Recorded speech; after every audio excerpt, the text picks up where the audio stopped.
po sa inyong lahat. Welcome po sa ating gawain na ipahayag ang mabuting balita. Ako po si Sister Catherine Reyes Xavier, mas kilala po bilang Sister Irene ng ating church na Charismatic Cathedral Christ's Life Christian Fellowship.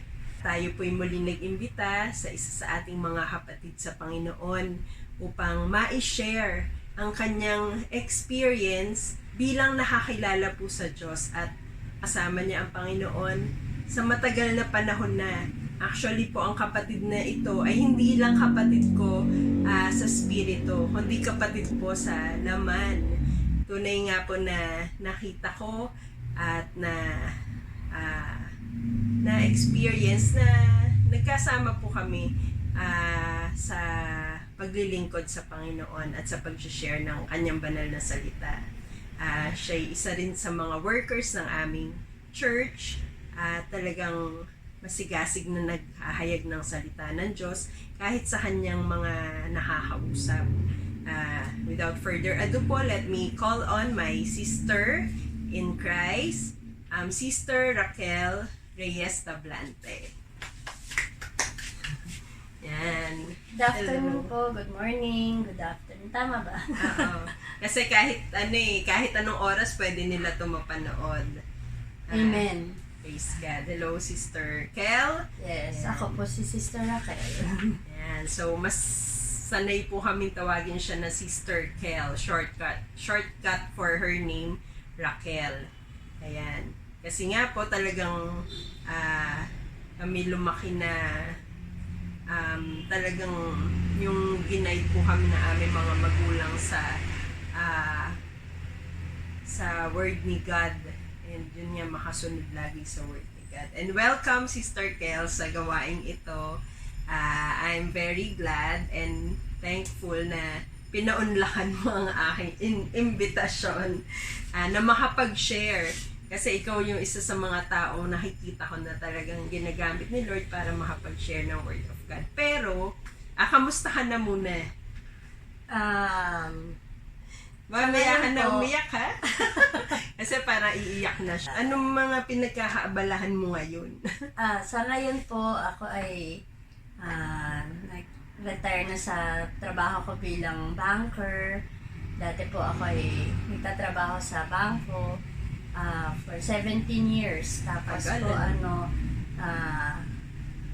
nung naging isang taon o 2 taon na yung panganay ko anak, naisip, na tuloy pa rin ako magtrabaho. Pero nung nagkaroon nga po ko ng kambal, talagang pinag-pray ko rin mabuti kay Lord kung ano bang dapat kong gawin. So, yun nga, nag-stop na ako mag-work nun. And then, sa ngayon, tumutulong na lang po ako sa aking mga magulang sa negosyo namin po. Kaya, tsaka yung mga sideline ko po, yun, ganon, kung paano makakatulong sa pamilya namin. Amen. So, siguro bago natin talagang fully tuloy-tuloyin tong ating talakayan, siguro let's do this first with a prayer, no? Okay. Yeah, let's pray. Pikit po natin ating mga mata at damahin natin ang presensya ng Panginoon. Ama namin Diyos na makapangyarihan sa lahat, sa pangalan ni Jesus at sa banal na Espiritu. Maraming salamat, Lord God, sa pagkakataong ito na binigay nyo upang usap po kami ni Sister Raquel, ma-share ang kanyang mga experiences sa nakasama ka, O Panginoon. Nawa, Lord God, ang lahat ng mga taong nakikinig ay tunay na maranasan, Lord God, ang pag-ibig mo at kung paano nga po kumilos ka sa aming buhay, ganon din po sa kanila, Lord God. Ikaw din po ang kumilos. Na maraming salamat po, naway itong aming gawain ay isang maging malaking pagpapala sa bawat isa spiritually. Again, we thank you, Lord, and we love you, Lord Jesus. Amen. Praise God. Thank you, Lord. Thank you, Jesus. Okay, praise God. So ngayon nga, 'di ba, sabi mo nga nag-retire ka na sa work and tinutulungan mo yung mga parents natin doon sa business, and at the same time you have your own business, no? And talaga nakita ko naman nagfo-focus ka ngayon sa mga anak mo Kasi nga, ever since naman po, si Sister Kel, talagang sabi niya gusto niya hands-on siya sa mga bata. Parang noon ayaw niya talaga na mayaya siya or siguro meron man, parang mag-a-assist lang. Pero gusto niya siya mismo yung mag-aalaga sa mga anak niya. Amen? Amen. And yun nga. So, pero alam ko naman, dahil nga syempre magkapatid naman tayo, before ka nag-asawa, talagang tumanggap ka na rin sa Panginoon. Diba? So, paano ba nag-start na i-accept mo si Lord as your Lord and Savior? Nag-start po kasi yon nung second year high school kami. Ay, ako yun. Kasi, syempre, nung panahon na yon, ang father ko unang nakakilala sa Panginoon. And then, nung one time na umuwi siya, pero dahil nga talagang kami ay Sagrado Katoliko, yung kumbaga, yung aming faith din talaga, na tinuturo ng magulang na, dire-diretso rin yun. So, hindi kami yung simpleng nananampalataya kung saan kaming relihiyon meron. Kumbaga, sagrado. So, for example, nasa Roman Catholic kami. Talagang every Sunday, kailangan magpunta kami sa simbahan, simba every day, nagpupunta kami sa adoration chapel. Tapos kami pa yung nagsisilbi sa simbahan namin noon, maglilinis ng mga vase doon. Nagiging choir din kami at time. Tapos, basta, kumbaga, active din kami. Ganon. Nung panahon na nasa Roman Catholic pa kami. Una, El Shaddai pa si Mami. Tapos, parang na-curious si Papa nun. Bakit siya nag-El Shaddai? So, siguro, at that time, tinatouch na rin si Lord yung father ko. So, nung nakakilala talaga si Papa, father namin, nagulat din kami nung pag-uwi niya na, kasi everyday din naman, nung Catholic pa kami, lagi kami nagro-rosary. Everyday yon. And then, nung one time na umuwi si Papa, sabi niya, nakakilala siya sa Panginoon. Niya, everyday, magdadasal pa rin tayo, pero magpa-Bible study din tayo. Ganon. Tapos okay na sa amin kasi parang sanay kaming every night na nagpe-pray kami together. So, yun nga. Tapos, yung nag-start na kami nun, syempre, ako bilang high school, di ba pag high school ka, parang hindi mo pa masyado naunawaan, parang, pero sa panahon na yon, na-touch na rin ako ni Lord eh. Siguro may maturity na rin nung time ako na yon. So, nung nagbabasa kami ng Bible, doon ko naunawaan na bakit pala ganito yung ginagawa namin, na hindi pala gusto ni Lord, yan. Talagang pagka humiling ka ng tulong kay Lord, mauunawaan mo yung Bible. Kasi laging may sinasabi na, nakakaantok naman yung Bible na yan, di ba? Hindi mo maunawaan. Pero pag talagang pinray mo kay Lord, doon talagang maintindihan mo. Noong time na yon, hindi pa ganun. Pero siguro months, nung naging, alam ko, naalala ko, July yon, talagang tinandaan ko na, alam ko, tinanggap ko na ang Panginoon noong time na yon. At parang naging eager ako to share yung naunawaan ko na gusto ko rin i-share sa iba. Parang gusto ko na maunawaan din na iba. Kasi nung first year ako, hindi ko pa yun alam. Pero may nag-share na sa akin na friend, na classmate ko. Tapos sabi ko, ay kasi Catholic kami, nabuhay kami Catholic, kung mamatay kaming Catholic. Yan ang palagi sabi ko. Pero hindi po pala ganon. Kasi hindi naman pala relihiyon ang pananampalataya sa Panginoon. Ito'y pagtanggap sa ating Panginoong Diyos, kay Jesucristo, bilang ating sariling Panginoon at tagapagligtas. Ito'y relasyon natin sa Kanya personally. Hindi ito religion. Amen. So, basically, Yan, let us reiterate yung sinabi ni Sister Kel na yung pagiging born again is not a religion. It is a relationship with the Lord. Amen. So, iba kasi yung religion. Iba yung may personal kang relasyon sa Panginoon. Amen. So, you experienced that during your high school times, no? Days. Yan, High praise God. school. So, maganda kasi bata ka pa eh, no? Nung nakilala mo siya. So, at that time, syempre maraming hindi mo pa mararanasan yung pagsubok kasi bata ka pa, di ba? Kumaga, ang parang nasa isip mo lang yung pag-aaral mo, yung hindi ka magbabarkada, yun nasa yung isip ko masama, talaga yun. So, influence, maano yung lapit sa akin ng Panginoon na sumunod ka lang sa magulang mo, ganun. Talagang ako, parang yan ang nasa isip ko. Pero nung time na, syempre, nung naging college ako, yun na, mas lalo ako naging mainit sa Panginoon, nagsishare ako sa school, sa classmate ko, pag break time ko, parang akong preacher, ganyan. Para akong talagang yung Bible ko lagi kong dala sa school. Kasi pag college siya, may mga break time na 6 hours bago matagal. next subject. So, meron kaming lounge doon, nag-share ako, ganon. Pero nung diretso pa rin, okay pa rin, pagka may problema sa school, hingi ka lagi ng tulong kay Lord, ganon, sa mga test, sa mga exam, sa mga thesis, ganyan. Talagang dahil nga sa relasyon mo kay Lord, yun ang pinanghahawakan mo na matutulungan ka sa mga simpleng pagsubok bilang estudyante. Okay. Yun. Kasi, sa tutuusin, swerte talaga tayo kasi naitaguyod tayo ng magulang natin na maayos, hindi tayo nahihirapan sa buhay.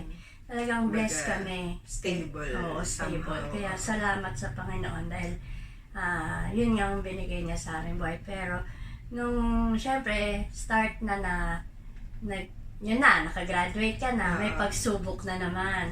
Every Kasi phase of our life kasi may kanya-kanyang pagsubok. Yun nga yung gusto ko itanong sa'yo kanina eh. Meron. Kasi di ba nung nag-start, bago ka maging Christian, kumbaga na-compare mo ba yung buhay mo nung hindi ka pa Christian and now na you're Christian, nung tumanggap ka sa Lord? Although sabi mo nga kanina na hindi mo pa masyadong maano eh, no? Nung tumanggap ka kay Lord, parang yung, kasi since high school siya, parang ang, kumbaga, ang struggle niya lang or ang parang pagsubok lang yung sa studies na kailangan sumunod siya sa parents, ganyan, mag-aral siya na mabuti, wag magbarkada yung mga masasamang influence.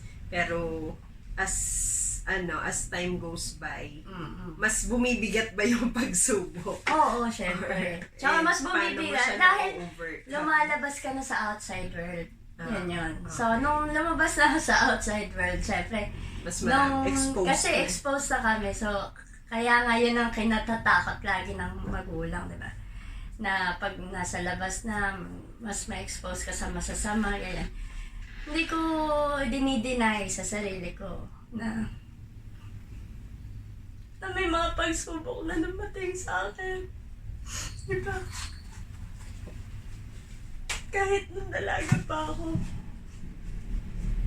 Nung nakagraduate na, yun na, nagkaroon na ako ng mga pagsubok noon. Para sa akin, mabigat na yun. Pero, dahil sa Panginoon at sa magulang ko na ginagamit ni Lord, yung pagsubok ko na yun, napagtagumpayan ko, at saka, inaccept ko yung kasalanan ko, na nadapa talaga ako. Tapos, ibinangon ulit ako ni Lord. Tapos, hanggang sa nagtrabaho na ako, siyempre, nasa labas ka na. May mga nagagawa kang mga kasalanan na hindi mo naman talaga gustong gawin. Pero dahil sa peer pressure, ganon, dahil parang ngayon mo lang naranasan yun ang nangyari. Pero, hiningi ko na rin ng tawad lahat yun dahil nga alam ko hindi maganda yung ganon. Inaamin ko po kasi syempre hindi kami exposed sa mga ganon. So parang yung time na nakapagtrabaho ko parang ay ganun pala yun. Pero mararamdaman mo rin na hindi maganda eh. Kumbaga ano eh, ayaw talaga ni Lord. Pag talagang tumanggap ka na sa Panginoon, iko-convict Nandun ka na niya. yung conviction. Iko-convict ka niya na kala mo masaya yung makamundo. Hindi po totoo yun. Amen. Kasi Praise God. ano eh, pag nasa Panginoon ka, sasabihin ng Panginoon sa'yo na, masaya ka ba sa ginagawa mo? Hindi rin eh. Hindi rin. Kaya talagang, yung time na yun, hanggang sa nagtrabaho, gano'n, hanggang sa nakapag-boyfriend na ako, gano'n. Ayun, tapos hanggang sa mag-aasawa na ako.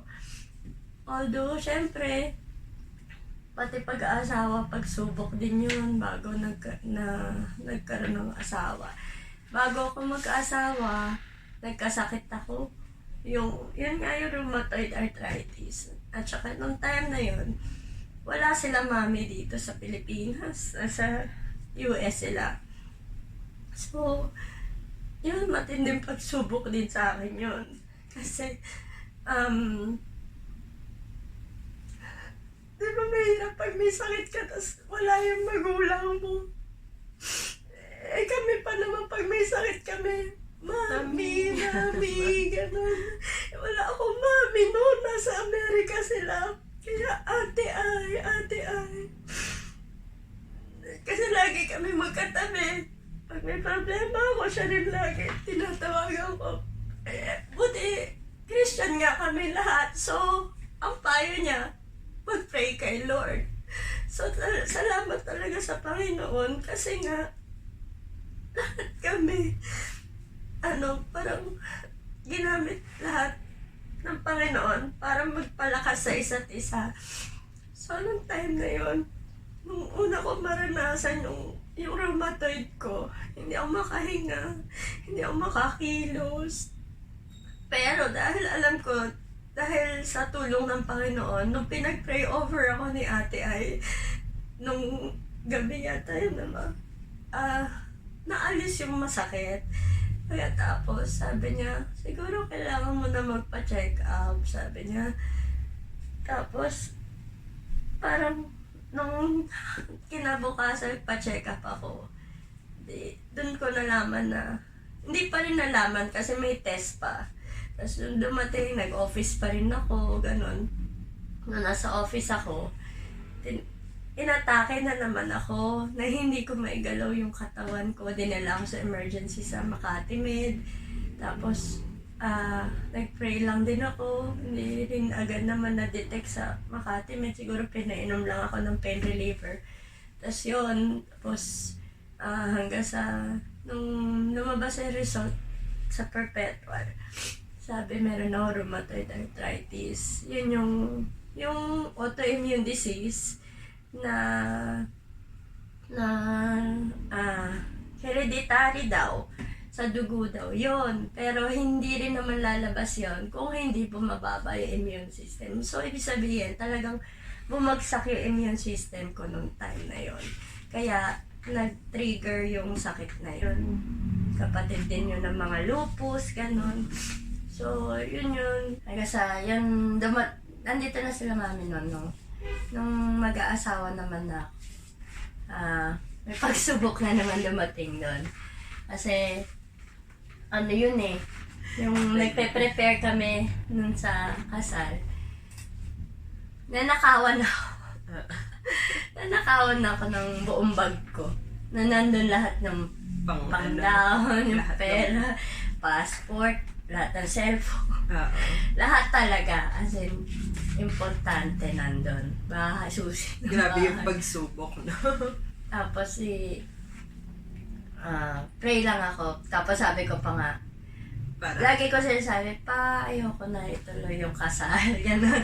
Kaya, Kaya, pray ka kay Lord, sabi niya. Kasi sabi ko, bahala na po kayo kasi dahil mo kami pera sabi ko. bahala ka na po kung anong kalooban mo. So, yun, natuloy din naman. Tapos okay, nakasal na hanggang sa nag-asawa na nga, nagkaroon ng anak. Tapos, syempre, pag may anak ka na, hindi mo na maaalis ang may problema sa mag-asawa, di ba? Yun, may mga pagsubok sa pagiging mag-asawa. Lalo na yung dapat talaga, yung solid yung pananampalataya niyo sa Panginoon. Nung time na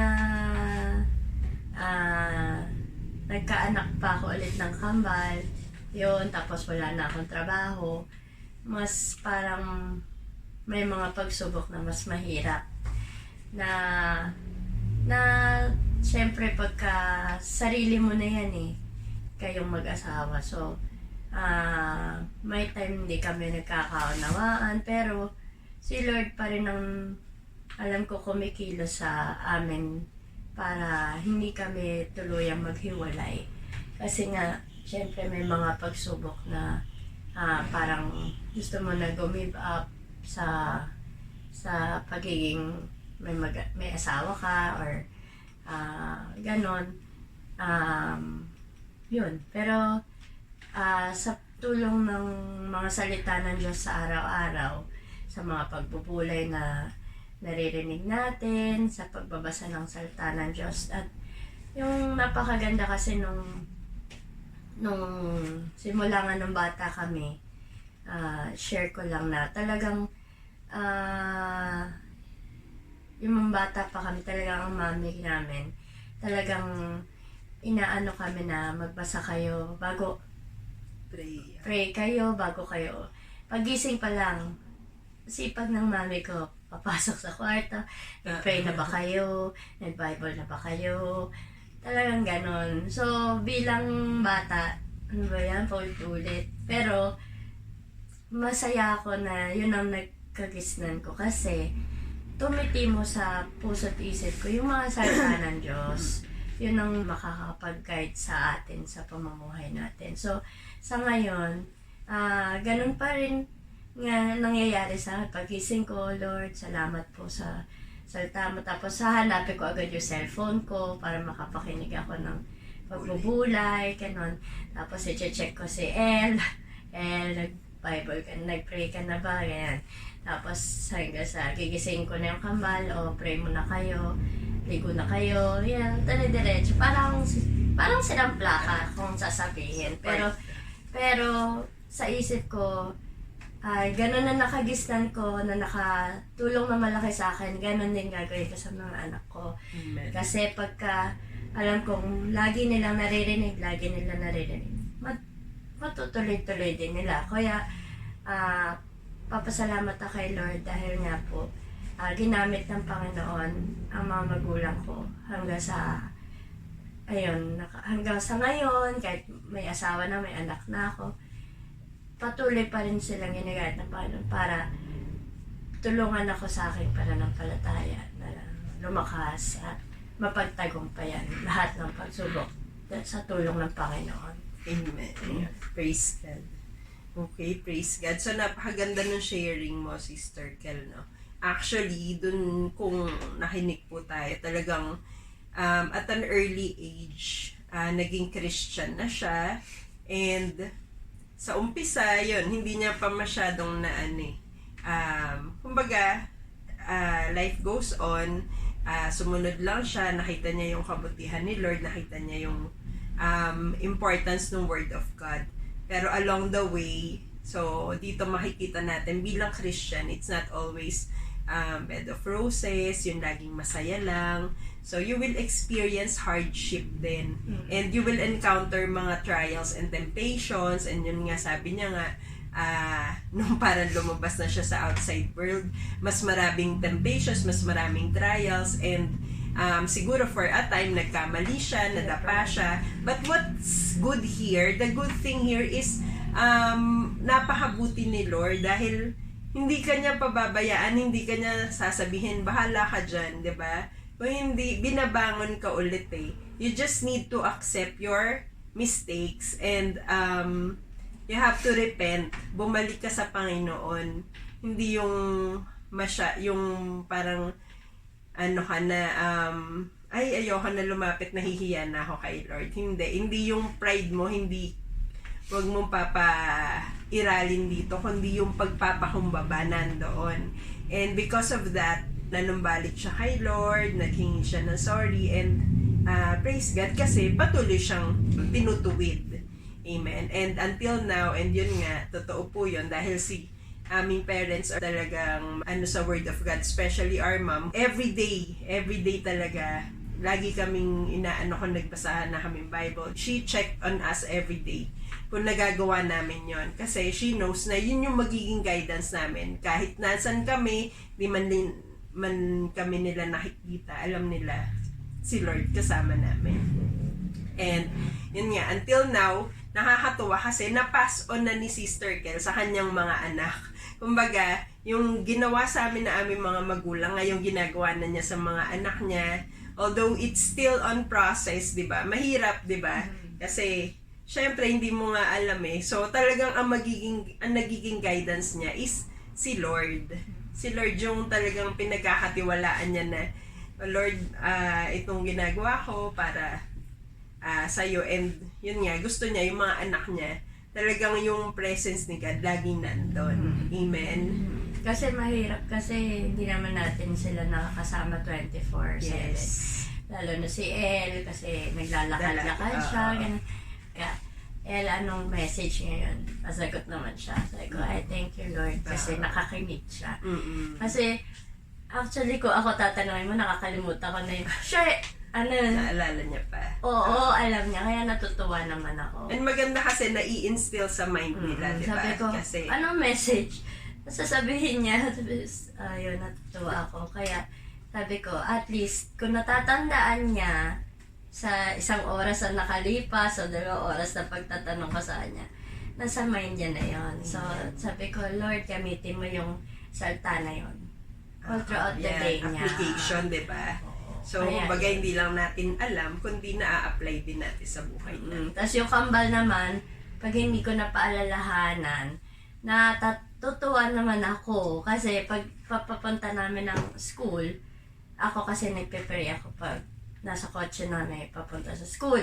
Sila naman, ay, hindi ako nakapag-pray kanina. Lord Jesus, dire-diretso na sila. So, talagang parang alam nila dapat ginawa nila. Oo, kasi minsan nagsusumbungan pa. Mami, hindi nag-pray si ano. Okay. Ganun. Kaya, Praise God. mag-pray na. Hindi pa pala ito nag-pray. Ganun. Amen. Praise God. So, any final word bago tayo mag-end dito? Sa mga... Ayun. Ang masabi ko lang po, talagang tayo po ay talagang nasa mundong ito. Hindi natin alam kung anong mangyayari lalo na sa panahon ngayon. Maraming sakit na nararanasan. Hindi natin naman alam kung kailan talaga tayo kukuhanin. Lagi tayo handa. Ang pinaka masasabi ko lang, ang importante po talaga sa lahat ay yung pananampalataya natin sa Panginoon.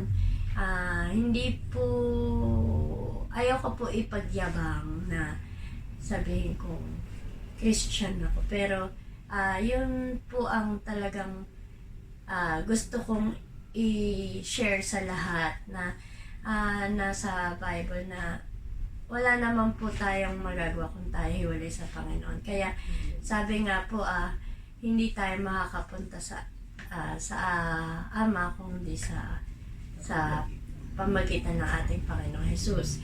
Sabi nga po, di ba sa Bible na kayo na lamang pag-ibig ng Diyos sa sanlibutan, kaya binigay ng kanyang bugtong na anak na si Jesus upang sino man sumampalataya sa kanya ay di mapahamak, kundi magkaroon ng buhay na walang hanggan. Ngayon pong Pasko, nais ko pong i-share sa lahat na ang kahalagahan ng kapanganakan ng Panginoong Hesukristo ay ganun niya ipinakita ang kahalagahan din natin na iniligtas niya tayo. Talagang ibinigay niya sa atin si Jesucristo para tayo ay maligtas sa tiyak na kamatayan. na na na impyerno talaga. Kasi pag namatay tayo, akala natin the end na yun, hindi po ganun. Ang the end talaga natin yung pag tayo ay napunta sa impyerno, yung forever na kamatayan na paghihirap. Kumbaga, akala natin, ay, ayoko na mabuhay dito sa mundo. Ang hirap ng buhay. Papamatay na lang ako. Mas mahirap magpakamatay. Kasi mas maraming paghihirap pa ang darating. Kaya, para sa atin lahat, na nais ng buhay na walang hanggan sa Panginoon, tiyak na kaligtasan, ay tanggapin po natin si Jesus Christ bilang ating sariling Panginoon at tagapagligtas. Amen. At siya po ang tutulong sa atin sa ating araw-araw na pamumuhay, anuman pong pagsubok na dumating. Tutulungan niya tayo na mapagtagumpayan ang lahat ng ito hanggang sa tayo'y kung tayo may mamatay, alam natin na dadalhin niya tayo sa kanyang kaharian. Amen. Praise God. So, napakaganda ng sharing ni Sister Kel. And dahil gusto syempre natin yung mga nakikiisa sa atin sa gawain ito, na lalo na yung mga hindi pa talaga lubos na tumanggap sa Panginoon, maaaring anyayahan din natin na makiisa. So, Sister Kel, pwede rin bakit ang anyayahan na ikaw ang mag-lead ng panalangin pagtanggap para sa mga taong kasama natin na gusto rin tanggapin si Lord bilang personal Lord and Savior. Sige po, tayo po'y manalangin. Panginoon Diyos, maraming salamat po sa pagkakataong ito na ako po'y ginamit niyo upang i-share ang kabutihang pinagkaloob mo sa akin. Lord, tinataas ko po sa iyo ngayon ang aming mga kapatid na nakikinig, nanonood, Lord God, na nais na tanggapin ka sa kanilang buhay bilang Panginoon tagapagligtas. Unang-una po sa lahat, kami ng kapatawaran sa lahat ng kasalanang nagawa po namin. Kayo po ang maglinis sa lahat ng mga kasalanan namin na alam po namin na ayaw niyo po ang mga ito, kaya tulungan po kami. Tinataas namin ito sa iyo, sinusurrender namin lahat ng mga nagawa namin kasalanan. Patawarin niyo po kami, Lord God. Tinatanggap ka namin bilang aming Panginoon at tagapagligtas. Alam po namin na bilang Panginoon, kayo po ang aming susundin. Tulungan niyo kaming basahin ang mga salita mo upang malaman namin ang mga nais mo para sa amin. Kung ano po ang nais mong gawin namin, Lord God. At bilang tagapagligtas, alam po namin na kayo pong magliligtas sa amin sa tiyak na kamatayan ng impyerno. Lord God, papasalamat po kami. Alam po namin na tinala niyo na po ang mga pangalan namin sa iyong banal na kasulatan, Lord God. Tinataas po namin sa iyo, Lord, na kayo na po ang maghari sa buhay namin. Sa araw-araw, Lord God, kayo po ang manguna. At sa lahat ng pagsubok na darating, kayo po magbigay sa amin ng kalakasan. Maraming salamat, Panginoon. Ito po ang aming sa madalangin. In Jesus' name we pray. Amen. Amen. Amen. Amen. Praise God. So maraming salamat, Sister Kel. And, ayan nga po, sana po sa lahat ng mga tumanggap, tandaan nyo po, ang araw na to ngayon ay December 17. So, di ba po, ang birthday, meron po kayong mga birth dates. So, yan po yung kapanganahan nyo nung lumabas kayo dito sa mundo. Pero ngayon po, kung kayo ay tunay na tumanggap at in-accept si Jesus Christ as your Lord and personal Savior, tandaan nyo po ang December 17, ito ang inyong spiritual birth. Amen po. And lagi rin po natin tatandaan, kasi napakahalaga na bilang mga anak ng Diyos, tayo naghahayag ng kanyang banal na salita. So, tandaan po natin ng Mateo, Kabanata 28, mula talatang 11 hanggang 20, sinasabi po dito, "Kaya't humayo kayo, gawin ninyong alagad ko ang mga taong sa lahat ng mga bansa. Bautismohan nyo sila sa pangalan ng Ama at ng Anak at ng Espiritu Santo. Turuan ninyo silang sumunod sa lahat ng iniutos ko sa inyo. Tandaan ninyo, ako'y laging kasama ninyo hanggang sa katapusan ng panahon. Amen? Praise God. So, Amen. napakabuti ni Lord. Kasama niya daw po tayo palagi. So, yan ay isang salita ng Panginoon na totoo at tapat siya sa atin. Kaya nawa yung ating pong Pasko ay maging talagang Mary, di ba po? Dahil hindi lang natin alam na si Jesus Christ ay pinanganak sa mundo, kundi kung tayo tumanggap sa Kanya, mas Mary talaga dahil tayo magkakaroon ng buhay na walang hanggan kasama ng Panginoon. Amen. Kaya muli, maraming salamat muli, Sister Kel, and maraming Thank you, salamat Lord. po sa lahat ng mga nakiisa. Naway patuloy po tayong pagpalain ng Panginoon. God bless us God all. bless.